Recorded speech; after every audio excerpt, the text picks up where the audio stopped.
మీరందరూ కూడా చాలా కష్టపడితేనే ఈరోజు నేను స్థాయిలో ఉన్నాం. కొండమురళి గారికి కూడా నెక్స్ట్ ఎమ్మెల్సీ నామినేషన్స్లో 2015లో వస్తుంది. ఎందుకంటే ఇప్పుడు 4 ఉండడం వల్ల మొన్న టికెట్లు ఆశించడం వల్ల కొంతమందికి ఇవ్వడం జరిగింది. నెక్స్ట్ వచ్చే ఎమ్మెల్సీ ఎలక్షన్స్ 2015లో దాదాపు 2025లో దాదాపుగా 30 ఖాళీ అవుతా ఉన్నాయి. అందులో కొండమురళి గారు తప్పకుండా ఎమ్మెల్సీగా రాబోతా ఉన్నారు. మా డాటర్ చిట్టక్క కూడా అప్పుడప్పుడు వస్తూ ఉంటుంది, వెళ్తూ ఉంటుంది. ఎందుకంటే రాబోయే రోజుల్లో ఆమె కూడా ఒక లీడర్. మొన్ననే ఛాన్స్ ఉండే, కానీ మాకు లాస్ట్ మినిట్లో చెప్పారు పర్కాలు తీసుకోండి అని. అప్పటికి మేము ప్రిపేర్ అవ్వలేదు, లేకపోతే 2 తీసుకునే వాళ్ళము. కాబట్టి రాబోయే రోజుల్లో కొండా సుస్మితా పటేల్ కూడా ఒక లీడర్గా ఎదగాలనేటువంటి ఉద్దేశంతో ఉంది రాజకీయంగా. తను కూడా వచ్చి ప్రజల సమస్యలను విట్టు వాళ్ళ సమస్యలను అధికారిక సమస్యలు కాకుండా ప్రైవేట్ సమస్యలు, ఎందుకంటే అధికారికంగా చేయాలి అంటే ఒక అధికారం ఉండాలి. మిగతా సమస్యలను తను తీసుకొని తన బాధ్యతగా పరిష్కరించే దిశగా తీసుకుంటుంది. అదేవిధంగా తను ఏదైతే అన్నదో ఎంప్లాయ్మెంట్ జనరేషన్ అనేది తప్పకుండా ఎంప్లాయ్మెంట్కు క్యాంప్స్ పెడుతుంది, ఎంప్లాయ్మెంట్ జనరేషన్ చేస్తుంది. మహిళలకు కూడా ఉపాధి కలిగించడానికి స్మాల్ స్కేల్ ఇండస్ట్రీస్ కూడా డెవలప్ చేయాలని మేము ప్లాన్ చేస్తాము. వరంగల్లో అది కూడా చేసి మహిళలకు పని కల్పించి వాళ్ళకు కూడా కొంత ఉపాధి కల్పించే కార్యక్రమం చేయబోతా ఉన్నాం. కాబట్టి అన్ని రకాలుగా అభివృద్ధి కానీ సంక్షేమం కానీ ఈరోజు సమస్యలు కానీ అన్నీ కూడా మేము దృష్టిలో పెట్టుకొని మా పరిపాలన ముందుకు తీసుకెళ్తాం. కాబట్టి దానికి ప్రజల సహకారము, పత్రికా విలేకరుల సహకారము, నాయకుల సహకారం అన్నీ కూడా ఉండాలని కోరుకుంటూ, ఈ ఫోన్ ట్యాపింగ్ అనేది చాలా దారుణమైన విషయం. ఆ రోజు ఎవరికి కూడా స్వేచ్ఛ లేకుండా ఫోన్ ట్యాపింగ్ పెడితే ఆ ఫోన్ ట్యాపింగ్ కూడా ఎట్లా మిస్యూజ్ చేశారు.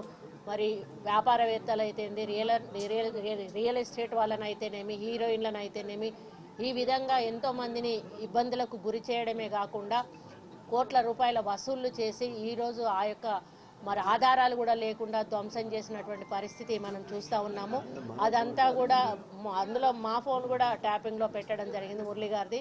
మరి అటువంటి వాళ్లకు ఎంక్వైరీ జరిపించి ఈరోజు కాంగ్రెస్ పార్టీ ప్రభుత్వం రేవంత్ రెడ్డి గారి నాయకత్వంలో వాళ్ళందరినీ కూడా బయటికి తీసుకొచ్చి వాళ్లకు తగిన మరి శిక్ష పడే విధంగా వారు ఎంక్వైరీ చేయడం జరిగింది. అది నడుస్తూ ఉంది. అదేవిధంగా కాళేశ్వరం మేడిగడ్డ విషయంలో కూడా ఈరోజు బీజేపీ మాట్లాడకుండా ఉంది.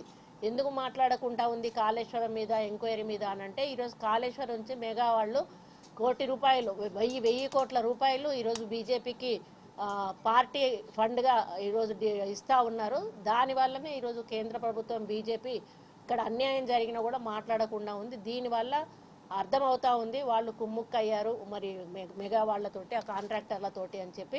అంటే ఒక కేంద్ర ప్రభుత్వం కూడా ఇటువంటి పెద్ద ప్రాజెక్టు ఈరోజు మరి కట్టడంలో వాళ్ళ వైఫల్యాలు బయటపడ్డా కూడా మాట్లాడకపోవడం చాలా దారుణం. దీన్ని ప్రజలు గుర్తించాలని కోరుకుంటా ఉన్నాను.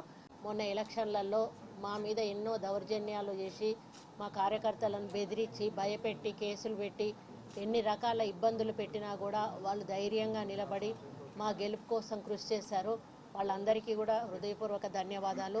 మరి దానికి తోడు ఇప్పుడు ఉన్నటువంటి పరిస్థితుల్లో బీఆర్ఎస్ పార్టీ పతనం స్టార్ట్ అయింది.